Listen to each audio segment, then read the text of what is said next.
Since long before we were a nation, Americans had a commitment to higher education. Only 16 years after the Pilgrims landed at Plymouth Rock, Harvard opened its doors to 9 students. All of our early institutions were characterized by small student enrollments from the elite families of their day. The concept of a broad-based, highly educated population began its journey to reality 150 years ago, when Abraham Lincoln signed the Morrill Act in 1862. The act called for the establishment of at least one college in every state upon a sure and perpetual foundation, accessible to all, but especially to the sons of toil.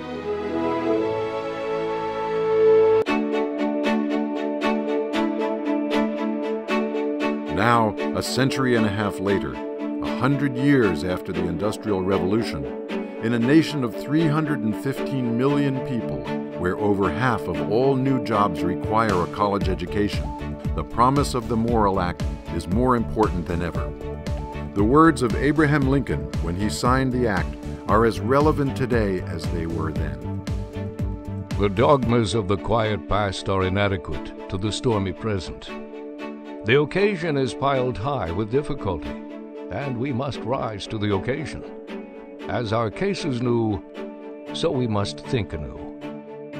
Despite the unprecedented success of America's public university system, that is the envy of the world, reduced state and federal funding, $1 trillion in student loans, tuition soaring out of reach for middle-class families, stunning demographic changes, and declining preparedness for college-level work, today's public higher education is at a crossroads.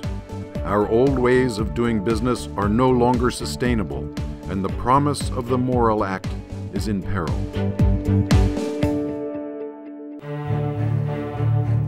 However, what the authors of the act could not have imagined is that there would be an opportunity to fully realize their intentions in a far more diverse nation with a vastly larger population. They could not have foreseen the advent of the internet, social media, small screen technology, and the sheer computing power of today's laptop, or that almost all knowledge would be at the fingertips of every citizen virtually free. These developments hold an unrealized potential as we look for innovative and creative ways of ensuring the original promise of America's higher education system for future generations. This conference is a dialogue about the future success of public universities.